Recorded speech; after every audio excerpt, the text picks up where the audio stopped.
생생하게 상생하며 YTN 라디오 생생경제. 안녕하세요. YTN 라디오 생생경제 김혜민입니다.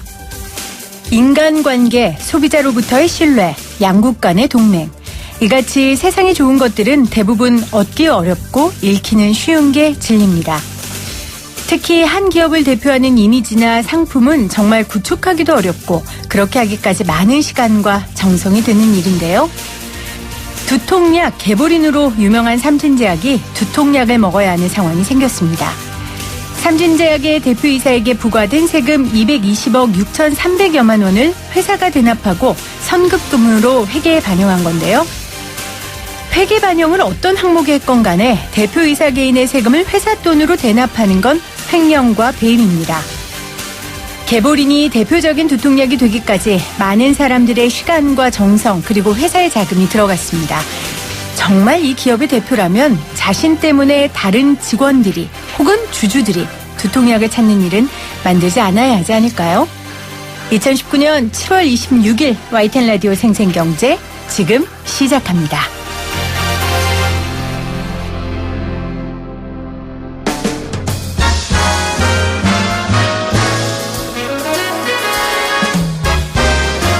토론 아니고 수다.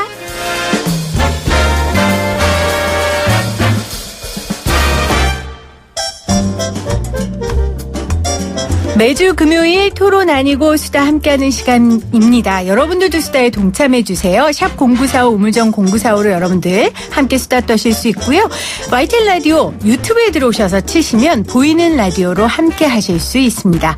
오늘은 트렌드 수다입니다. 저의 수다 파트너 마크로밀 엠브레인 윤덕한 이사 문화평론가 김원식 평론가님 나오셨어요. 안녕하세요. 네, 안녕하십니까. 네, 안녕하십니까. 비 오는 날 여기까지 오시느라 고생하셨습니다. 진짜 고생했었죠. 네.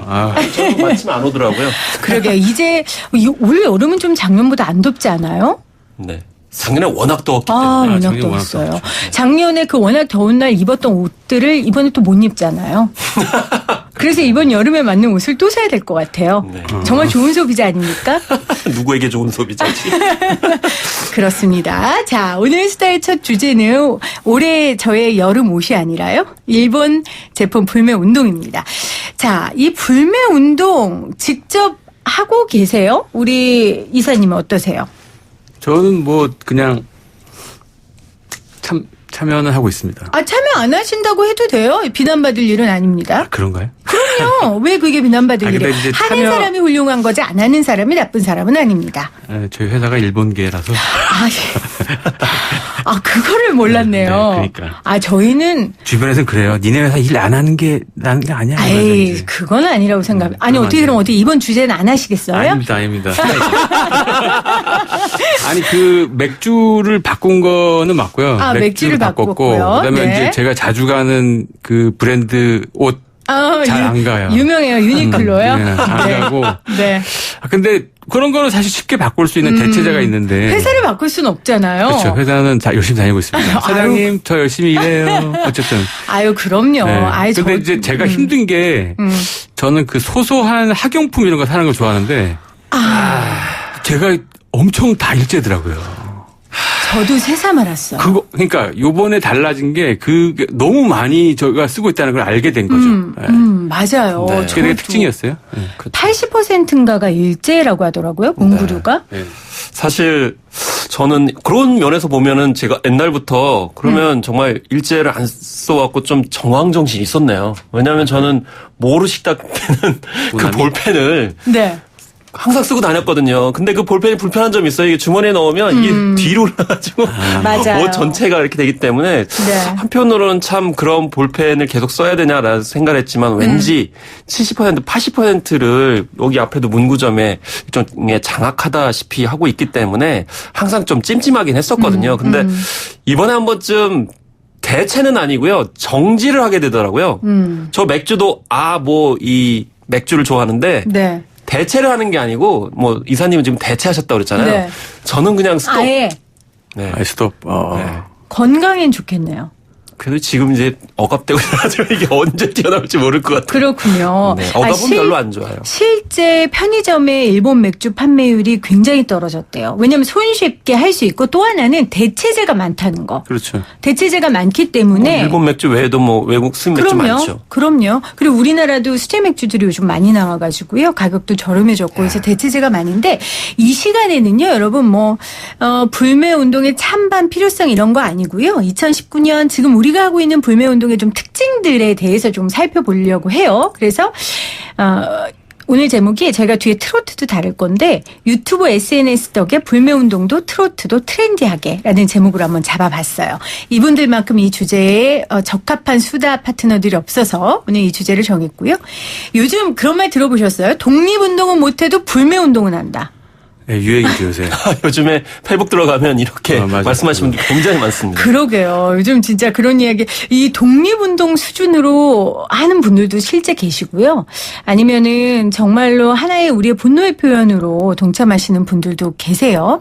저는 사실 한번 방송에 말씀드렸었는데 평소에도 이 저렴한 메이드 인 차이나를 많이 쓰고 있기 때문에 그게 불매운동 할 게 없더라고요. 일제를 별로 안 썼더라고요. 일제는 조금 비싸고 튼튼하잖아요. 오래 쓰는 물건들. 그런가요? 그러지 않아요, 보통? 그런 약간 성향이 있었죠. 특히 이제 제품, 학용품. 그렇죠. 저는 유모식이 그 옷은 아닌 것 같아. 그 옷은 겉으로만 이렇게 봤을 때는 굉장히 좋아 보이는데요. 네. 몇 번 빨면은 정말 그래요? 별로 안 좋더라고요. 패스트 패션이 좀 안 좋다는 걸 저 유모시기로 알았어요. 근데 그 스파 브랜드잖아요, 그런 게. 네. 근데 그 브랜드 중에 유니클로, 왜냐면 유니클로는 지금 완전 사회적 이슈가 돼버려서 유니클로만 하는 게 없던데. 이렇게 한번. 가성비. 가성비.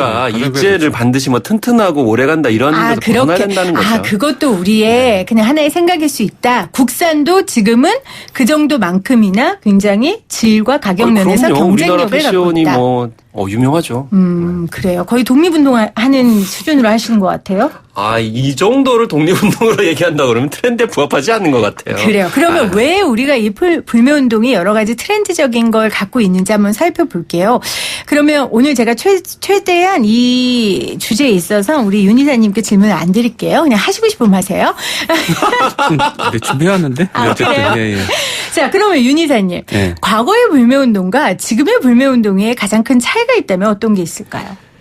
그 과거의 불매운동이라고 하면 사실 이제 특정한 기업에 대한 불매운동은 네. 어떤 이슈가 있을 때 그 특정 제품을 브랜드를 특정해가지고 요거에 대한 불매운동이 있었는데 국가에 대한 단위의 불매운동은 일본이 거의 유일해요. 우리나라 예전에도 일제 불매운동이 있었나요? 뭐 가장 기억이 나는 게 저한테는 개인적으로 기억이 나는 게 95년도에 그 역사 바로 세우기. 이게 이제 광복 50주년을 계기로 해서 청와대도 이제 청와대가 아니라 조선총독부 건물을 무너뜨리고 그랬잖아요. 네. 그 이슈에서 마일드 세븐이라는 브랜드가 타겟이 돼가지고 불매운동이 있었습니다. 저는 사실 그때는 대학 구대 갔다 와서 담배 필 때였는데 네. 마일드 세븐이라는 게 일본산이었다는 걸 처음 알았어요. 몰랐어요, 저는. 그런 거 많아요, 이번에도. 예. 네, 그러니까 그때 근데 역으로 말해가지고 그때 마일드 세븐 점유율이 올라갔어요. 한 3%대였다가 아마 5% 정도대로 올라간 걸로 알고 있는데 그거 말고 또 일본에서 뭐 역사 교과서 왜곡 이슈가 뭐 2000년대 초반에 있었잖아요. 네. 전화 왔습니다. 전화 왔네요. 일본에서 전화 왔나요? 이거 하지 마. 아니면 우리 2001년도 후쇼사의 교과서 나오고 뭐 나중에 다케시마 날 나오고 이럴 때마다 그 불매운동이 있었죠. 아주 과격하게. 있었군요. 아주 과격하게. 지금 여러 가지 얘기해 주셨는데 첫 번째 좀 특정 브랜드에 대한 거였다. 두 번째는 과격했다. 95년도에 그런 사례가 있었다라고 얘기해 주셨어요. 자, 그러면 우리 김원식 평론가님은 예전의 불매운동과 지금 불매운동의 차이는 어떻다고 생각하세요? 그러니까 예전하고는 많이 차이가 있죠. 왜냐하면 저는 그게 경제심리하고도 맞물려 있다고 생각하는 점, 이 점을 좀 봐야 된다고 보는데요. 왜냐하면 기존에 그 이사님께 말씀하신 것처럼 해당 사안들 같은 경우는 예를 들면 독도 망언, 뭐 교과서 왜곡 문제, 뭐 이런 거였어요. 근데 이런 문제들은요, 사실 뭐 민족주의 관점에서 봤을 때는 굉장히 열정적으로 이 목소리를 내릴 수는 있어요. 그런 면에서 어떤 특정 불매운동을 할 수 있고 또 시민단체들이 주도를 하면서 호응을 할 수는 있는데 지금은 결정적인 것이 뭐였냐면 일본이 수출 규제를 한 거거든요. 근데 실질적으로 우리한테 피해를 입힌 근데 그 거죠. 수출 규제가 삼성을 포함해가지고 대기업에 타격을 주는 거거든요. 그런데 그 기업에 단지 타격을 주는 게 아니고 우리의 주력 산업이고요. 심지어는 일본을 이제 넘어서는 혹은 세계 이제 1위를 넘나드는 그런 네. 것이고 또 더 이제 후속으로 가해질 것이 뭐 탄소 섬유나 이런 걸 포함을 해가지고 전기 자동차, 뭐 수소 경제. 앞으로 우리 미래 네, 먹거리. 그래서 미래 먹거리하고 관련되기 때문에 그런 면들이 굉장히 공포감을 가져오고 있고 근데 그 논리적 근거가 너무 허접한 거죠. 그렇기 때문에 이 뭐 예를 들면 청년 일자리 문제라든지 아니면 앞으로 어떤 그런 우리 경제를 고민하는 청장년층 혹은 기존의 기성세대 포함해가지고 전 세대가 다 분노할 수밖에 없는 상황이다. 그러니까 이거는 명분적인 문제가 아니고요. 생존권적인 문제가 있기 때문에 좀 더 예전과는 양상이 다르다 이렇게 볼 수 있는 거죠. 그러니까 미래 먹거리를 건드렸다라는 측면에서 이게 경제 심리와 맞물렸다라고 표현을 하셨는데, 근데 저는 이제 불매운동을 하는 사람들의 동기, 마음의 시작이 다 다르겠지만, 제가 노노재팬 운영자도 인터뷰를 하고 했습니다만, 그런 무역 제재보다는 우리 강제징용 판결, 대법원 판결을 일본 측에서 받아들이지 않은. 그러니까 아까 말씀하신 독도망언이라든지 이런 역사적인 문제 때문에 시작된 측면도 분명히 있거든요. 네네.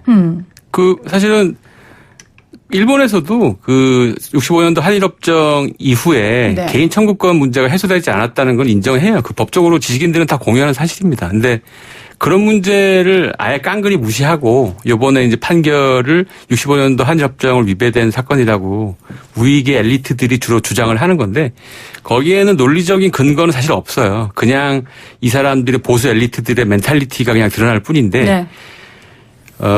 이걸 이제 소비 문제로 좀 더 보수 문제 그 얘기를 좀 더 하면 아예 사실 이 이슈는 이 최근에 이제 뭐 다큐멘터리도 이렇게 개봉을 했잖아요.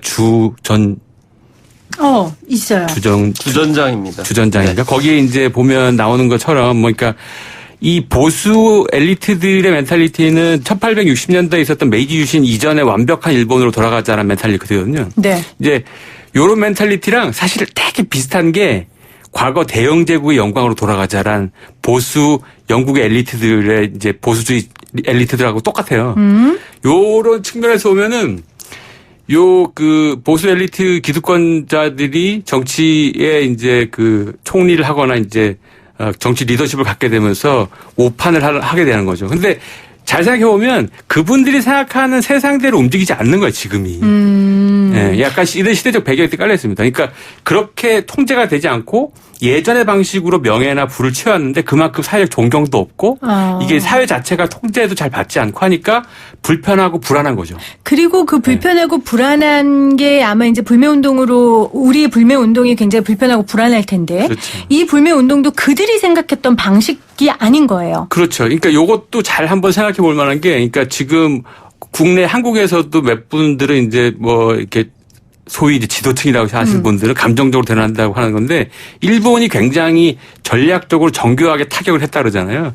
근데 여기 노노재팬이나 이런 걸 보면 우리가 굉장히 정교합니다. 맞습니다. 그러니까 아까 이성적이고요. 처음에 말씀드렸던 95년도 마일드 세븐이라든지 이렇게 2001년도나 2005년 14년도 이렇게 다케시마 문제, 독도 문제와 관련된 거를 일본에서 논란을 일으켜가지고 국내에서 있었던 불매운동은 브랜드가 특정이 됐어요. 그다음에 행동 리스트가 없었어요. 그다음에 또 결정적으로 뭐냐면 일본에서 무대응으로 전략했습니다. 근데 이 특징이 지금은 뭐가 달라졌냐면 브랜드가 특정되지 않아요. 그리고 대체제 리스트가 나오기 시작했어요. 그다음에 제가 아까 말씀드렸던 것처럼 지난번인가 얼마 전에 몇 달 전에 저희가 방송했을 때 우리 아파트 단지에서 우리 쓰레기가 수거되지 않음으로써 내가 이렇게 많은 환경 쓰레기를 버리네라는 자각이 있는 것처럼 노노재팬 리스트를 보면 우리가 이렇게 일본 물건을 많이 썼네. 제품 많이 썼네라는 자각이 되고 이게 디지털 시대에다가 딱 붙여가지고 데이터로 쌓이는 거예요. 그러니까요. 이게 되돌아가기 힘든 특징이 있습니다. 그래서 이 불매운동이 한 신문에서 이렇게 표현을 했어요. 디지털 우산을 쓰고 전문화, 조직화, 지속화의 3대 운동 요소까지 내포하기 시작했다. 그렇죠. 이렇게 얘기를 했거든요. 네, 그렇습니다. 그래서 말씀을 이제 잘 지적을 해 주셨는데요.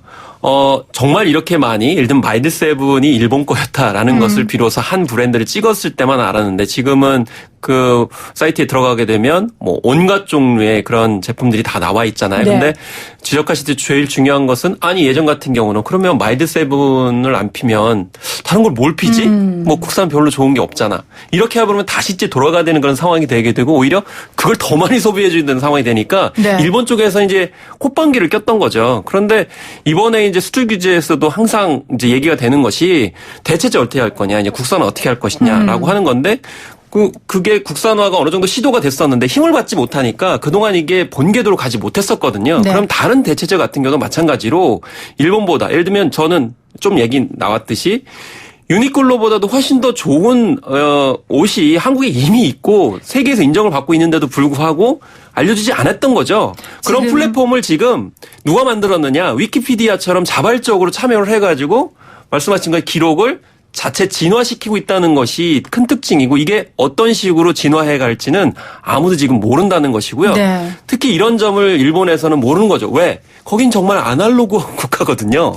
그 요번에 정책 집행을 의사결정을 했던 그 수뇌부라고 하는 그 일본의 정치 기득권 정치 수뇌부에서 했던 의사결정권자들이 대체로 한 60대 이상의 노령의 네. 굉장히 보수고 권위주의적인 그 집단이에요. 그러니까 이게 이 특징이 브렉시트를 결정했던 집단하고 되게 비슷합니다. 아하. 네.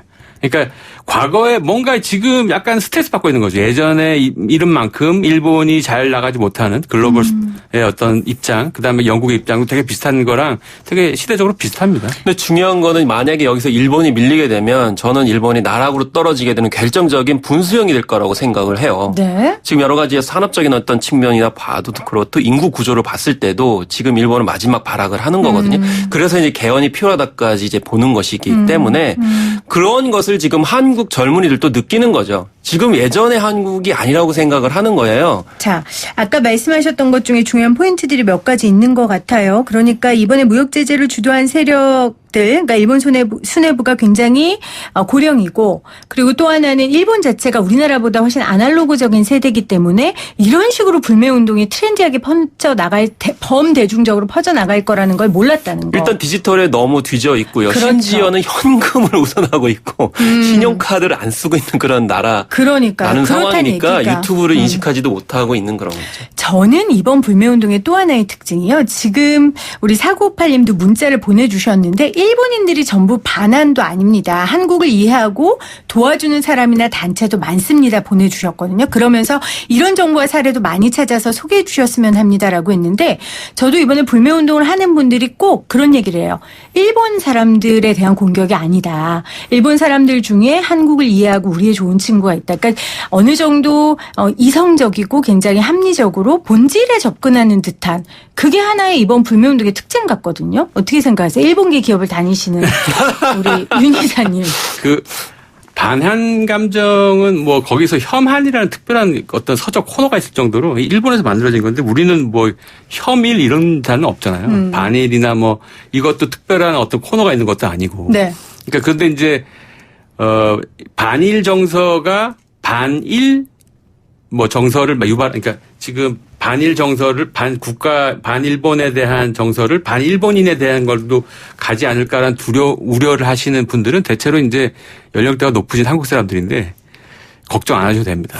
왜 그러냐면 예전에 그러니까 사실은 반일 이꼴 이제 반일본인 이렇게 됐을 때는 개인 간 교류가 없이 국가 이미지가 그대로 그 일본에 대한 이미지로만 된 차세대 정보를 공유할 때예요. 근데 BTS 팬들이면 거기 일본인도 올라간 수없이 많은 글들을 공유하고 있어요. 그러니까 개인 대 개인 간의 관계가 아니라는 특징이 그대로 드러나고 있거든요. 지금 보면.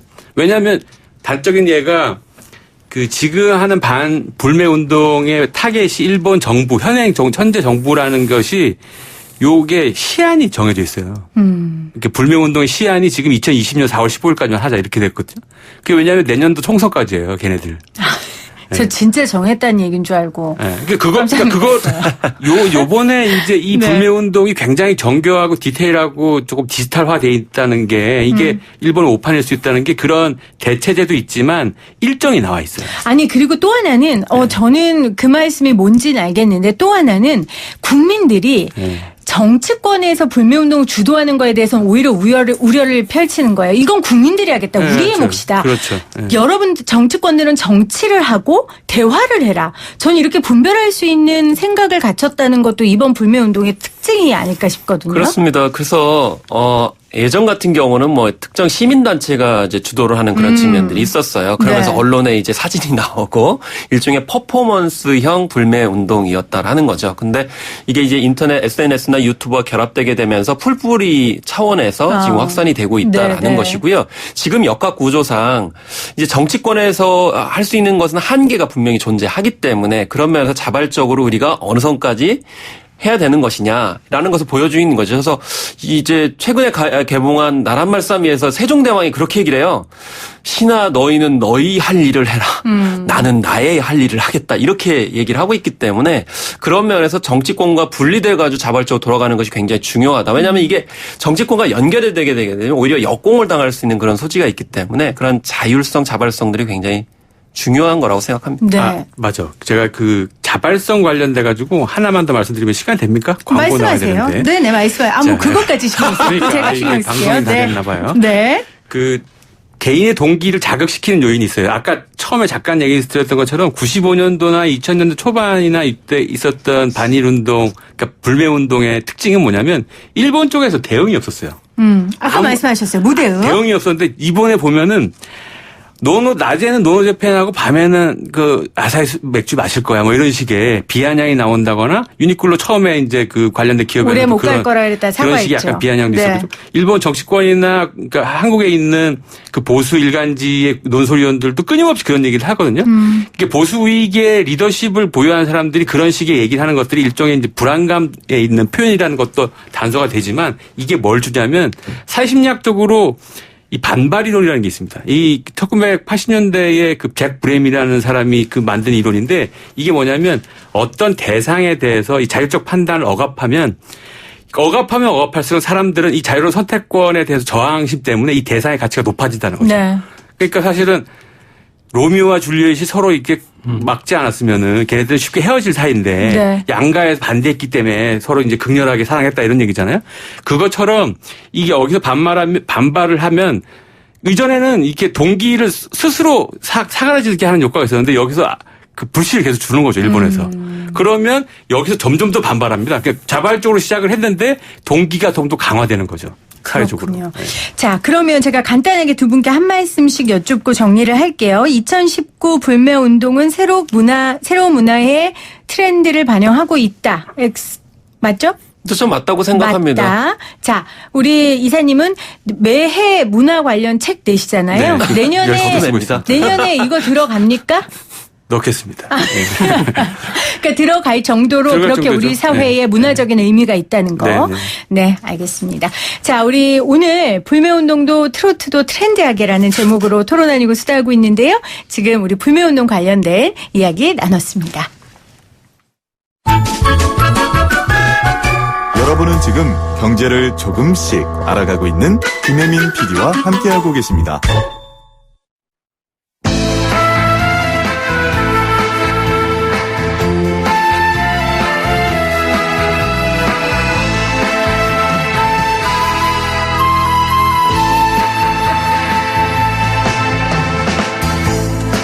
한마른 대동강 변함없이 차있느냐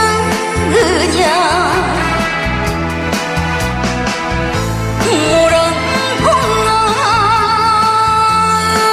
밀 때야 내 모양이 그립구나 철조망이 가로막혀 다시 막은 날 그때까지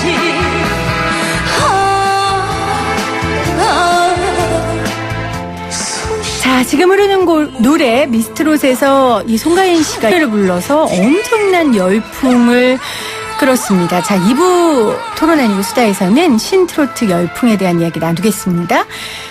자, 이 노래가 한마는 대동강에 원래 있는 트로트고 사실 예전에 우리 뭐 걸그룹이나 보이그룹들이 트로트를 굉장히 트렌디하게 바꿔 부르긴 했어요. 근데 이건 정말 정통으로 부른 거잖아요. 근데 이게 열풍이에요. 네.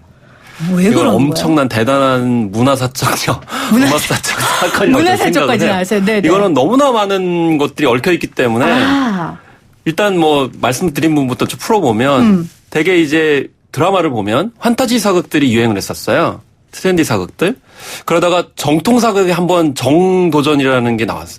그래서 엄청나게 시청률이 높아졌거든요. 이게 뭐냐면 정통을 다루게 되면요. 원래 그 장르를 좋아했던 분들이 거기에 엄청나게 열광을 하게 돼 있어요. 네. 근데 송가인 씨가 젊은 가수잖아요. 그러니까 더 열광을 하는 거예요. 지난번에 좀 약간 말씀드렸지 뉴트로나 복고풍들이 이제 맥락이 여기서 닿는 것인데 네. 내가 알고 있는 것을 젊은 층들이 이렇게 관심을 가져준다고 하니까 장년층들이 폭발적으로 호응을 보낸 거죠. 그런데 여기에다 미디어적인 환경 요건도 있는데 최근에 이 50대, 60대 분들이 유튜브를 많이 보세요. 엄청 보세요, 진짜. 근데 엄청 보시는데 그동안 네. 트로트 많이 보셨잖아요. 옛날 거 너무 많이 본 거야. 이게 더 이상 볼 게 없어. 네. 새로운 게 없어. 근데 송가인이 옛날 노래를 들고 물론 송가인뿐만이 아니고 거기에 경연대에 나왔던 많은 또 가수들이 있습니다. 그 곡들을 묶어가지고 유튜브를 통해서 보시는 거예요. 이렇게 새로 버전업 시켜가지고 이렇게 나오니까 세대 심리를 뛰어넘어가지고 새로운 어떤 그 유튜브라고 하는 매체 속에서 뭔가 컨텐츠에 대해서 갈급했던 분들이 폭발했던 그런 측면이 네. 있죠. 그리고 지금 평론가님은 이 중장년층에 포커스를 맞춰서 설명을 해주셨잖아요. 근데 이제 중요한 건 이게 국민적인 열풍을 갖고 올 정도면 중장년층 열풍만으로는 아니거든요. 그렇죠. 젊은 세대들도 열풍한다는 거예요. 그렇죠. 그 이유는 뭘까요, 윤 이사님? 네, 안녕하세요. 헤비메탈 아저씨 윤덕환입니다. 네. 트로트 안 좋아하시는구나. 네. 저는 이제 헤비메탈 보이로서 이 평론 여기 그 주제를 주셔가지고 찾아봤는데 송가인 씨는 가창력이 정말 후덜덜 하더라고요. 일단 실력이 좋다. 실력이 좋다. 근데 여기는 제가 보는 관점에서는 이것도 이제 완벽한 뉴트로의 현상인데 뉴트로의 현상은 전에 이제 그 괄도 내냄띤 얘기를 하면서 네. 초기 반응은 무조건 Z세대한테 일어나야 돼요.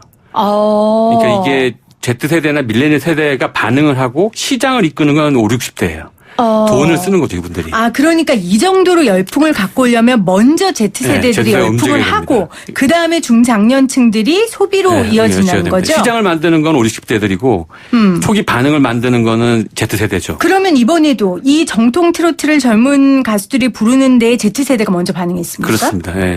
그거는 이제 일단은 이게 송가인 씨가 출연했던 방송사잖아요. 정편이잖아요. 그렇죠. 정편사에서는 처음에는 시청률이 어느 정도 반응이 됐어요. 근데 인터넷과 맞물려가지고 이제 Z세대가 폭발을 시킨 측면이 있죠. 여기 등장하는 사람들 보면 이제 물론 기존의 가수 그룹들하고 어린 그룹들하고 그룹을 나눠갖고 이제 처럼 경연을 시작을 했는데 보면은 외모나 그 나이가 거의 아이돌급이에요. 이런 사람들이 옛날 소재를 갖다가 쓰는 거죠. 그러니까 트렌디하게 변형하지 않고 그러니까 소재를 그쵸. 정통을 그거를 트렌디하게 만드는 거잖아요. 그렇죠. 그러니까 정통 트로트가 이제 사실은 이게 뽕짝이라는 그 단어의 어원이 나왔던 거잖아요. 단조 네. 옹개, 도레미솔란가 어쨌든 그래요. 도레미솔라. 근데 그 쿵짝 박자. 쿵짜자 쿵짝 이러면서 이제 쿵짝쿵짝 하니까 뽕짝이라고 이렇게 이름을 붙여갖고 된 건데 이게 정통 트로트인데 요게 외색이라고 엔가에서 비롯된 외색이라고 해서 80년대에 대학가 학생 운동이 굉장히 그 영향력을 미치던 시대니까 지식인을 중심으로 해가지고 이 외색에 대해서 굉장히 비판적인 이름이 있었어요. 그래서 90년대 후반에. 트로트가 제대로 2000년대 초반에 그래서 책을 이것이 쓴 사람이에요. 책을 쓰셨다. 빨리 마무리하세요. 넘겨드리게. 네. 그래서 한번 마무리하시죠. 그래서 무슨 책을 쓰셨는데요? 저는 이제 K-pop DNA로 해가지고 뽕짝의 기원에 대해서 썼고요. 그 다음에 외색 씨 말씀하시는데 이게 80년대 뭐 노동운 것을 비롯해가지고 이제 민중 음악 민중 문화 하셨던 분들은 이게 네. 외색이다 그러는데 일본에서는 우리 거 아니라고 버렸어요. 그리고 지금 현재 있는 거는 사실 원래 폭스트롯도 아니에요. 이거는 이제 우리가 그냥 근현대기에 만든 장르거든요. 근데 어쨌든 고전적 원형이 있어요. 1920년대에 만든. 근데 그게 그동안에 이제 뭐 뭐 나훈아와 뭐 그때까지만 해도 살아 있었지만 뭐 태진아라든지 서른도라든지 뭐 송대관이라든지 그 이후에는 망가졌던 얘기가 많아요. 왜냐면 거기 너무 장르를 막 뒤섞어가지고 이게 세미 트롯을 더 넘어가가지고 이게 과연 트롯인가? 우리 소리인가? 말하고 할 정도로 굉장히 뒤섞였는데 이게 네. 원형으로 간 거예요. 원형으로 다시 근데 갔다. 그거를 어디서 들어보지 못한 것들이 사실 Z세대한테 먹힌 거죠. 그걸 부르는 사람들이 아이돌급이라는 거예요. 네. 이게 약간 아이러니하면서도 되게 낯설면서도 재밌어요. 그러니까 이 Z세대한테는 완벽한 새로운 현상이에요. 전에도 설명드렸지만.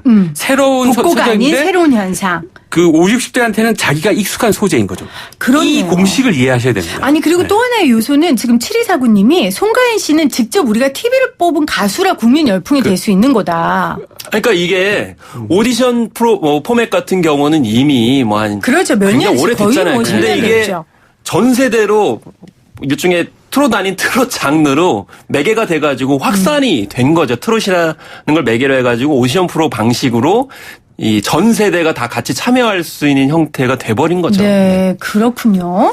자, 그런데 요즘에 커버송이라는 게 또 유행을 하더라고요. 이 커버송으로 굉장히 많은 젊은이들이 또 유튜브를 통해서 트로트를 부르거든요. 이것도 그냥 같은 맥락으로 이해하면 원래 되는 거죠. 커버송, 커버 댄스는 아이돌 그룹 혹은 이제 젊은 층들이 자기가 좋아하는 그 곡들을 이제 부르는 거잖아요. 근데 그것이 뽕짝이라고 하는 그러게요. 트롯에다 이제 결합을 시켰고 또 사실 그 전에 7, 80년대 노래들을 뭐 지코도 그런 얘기를 했지만 다시 재발견하면서 굉장히 희열을 느끼는 거예요. 근데 그 희열을 느끼는 일종의 도시 광부적인 콘텐츠 광부적인 어떤 요소가 트롯이라는 장르에 이제 접목을 했던 네. 측면이 있는 거죠. 또 하나는 그 열풍으로 기존에 있었던 우리 트로트 가수들이 힘을 받는 것 같아요. 주현미 씨 같은 경우에 저희 그 뉴스 정면 승부에 출연하기도 했었거든요. 최근 이 유튜브 채널을 개설을 했대요. 뉴스 정면 승부 아니고 오뉴스에 출연했었군요. 최근 유튜브 채널을 개설을 해서 여기에서 또 엄청난 그런 수익도 얻고 사랑도 받는다라고 하더라고요. 이런 측면에서 우리 가수들한테 새로운 무대를 열어준 그런 의미도 있는 것 같아요. 근데 일단은 음악적으로 봤을 때는 이제 트롯 장르마저도 이게 철진한 예전 장르가 아니구나라는 것을 보여주고 있고요. 또 제 주변에도 이게 지식인분들이 나 뽕기 싫다. 뽕기 드러나는 음악 싫다. 이런 식으로 터부시하고 약간 배제를 했었어요. 그런데 많은 우리나라 국민들이 이 장르를 좋아하거든요. 그리고 연령대가 이제 자연스럽게 그렇게 올라감에 따라서 자연스럽게 그 장르를 불러요. 그럼 이중적 심리에 있거든요. 사실 속으로는 많이 부르고 싶은데 겉으로는 하지 말아야 돼. 이제 그런 이중적인 어떤 심리들을 젊은 층들이 깨준 거예요. 그렇군요. 그러니까 젊은 층들 Z세대나 이제 밀레니얼에서 그 위의 세대, Y세대라고 하는 밀레니얼 세대들은 그 시대적인 뭐랄까 역할이나 이런 것에 대한 억압이 없어요. 그러니까 80년대나 이제 90년대 학생 생활을 했던 사람들은 뭔가를 해야 된다는 압박 속에서 학교 생활을 좀 했어요. 그런데 이 사람들은 그런 게 없기 때문에 아까 일본 불매운동도 그렇고 그러니까 5, 60대들이 일본 불매운동을 하면서 일본을 미워하면 어떡하지, 감정적 번지면 어떡하지 이런 식의 생각들은 사실은 선진국에 대한 열등감도 있고 거기에 부채의식이 있는데 얘네들은 거기에 풀이. 그러니까 사실 글로벌 무대에서 이강인이라는 친구나 이런 세대들이 하는 거 보면 쫄지를 않잖아요. 그렇죠. 그런 멘탈리티랑 관련돼 있는 것도 트로트도 얘네들한테 완벽한 새로운 하나의 독특한 소재로 활용하는 거죠. 그러니까 예전에 우리 인기 많았던 가수들이 네. 트로트를 부르면 뭔가 함을 간 것 같고 뭔가 그 틈새 시장을 노리기 위해서 술을 쓰는 것 같았는데 그런 편견과 저만 해도 제 세대만도 있었는데 이젠 그게 아니고 없어요. 새로운 장르, 멋있는 그러니까 장르가 전의 된 거죠. 세대 같은 경우 이데올로기적으로 판단을 하는 거예요. 그게 이제 국가주의든 세계주의든 민족주의든 아니면 좌우 이데올로기든. 거기에 반대하던 찬성하던 이데올로기 영향을 받으면서 20대를 보냈죠. 네. 근데 지금 세대들은 내가 좋은 건데 뭐. 그렇죠. 그렇군요. 지금 문자로 8337님이 참 사람이 자팍다식해지는 프로입니다. 네, 우리 대한민국에서 제일 자팍다식한 두 분을 모셨습니다. 졸려서 왔는데 너무 재밌어요 하셨고 4039님은 지금껏 이 나라에서 이렇게 국가와 국민을 새롭게 생각하면서 말을 하는 방송을 처음입니다. 아니 오히려 그 해석이 대단하신 것 같아요. 앞으로 이 나라에 선도하는 적극 참여해주세요. 근데 우리 4023분님 같은 해석과 생각을 그러니까요. 우리 젊은이들은 안 한다는 거죠. 안 한다는 거잖아요. 맞아. 그냥 이 즐기는 장르가 부분은 좋고 없어요. 콘텐츠를 그냥 즐겼는데 아니 막 내 신곡을 어른들이 건드려 주는데 그게 트로트든 무슨 락이든 상관이야. 힙합이든 무슨 상관이냐. 글로벌 마인드지 그게. 아, 그렇군요. 아, 저도 근데 오늘 개인적으로 늘 이 코너 좋아하지만 불매운동도 매주 그렇고. 해주세요. 네? 저도 그렇고. 제가 안 됩니다. 저도 안 돼요. 불매운동도 그렇고 트로트도 그렇고 굉장히 좀 새로운 문화적 해석으로 이렇게 할 수 있어서 굉장히 좋았던 것 같아요. 오늘 함께 이렇게 새로운 시각과 아주 신박한 이야기를 해주신 두 분께 다시 한번 감사드리면서 다음 달에 다시 뵙도록 하겠습니다. 고맙습니다. 네, 감사합니다.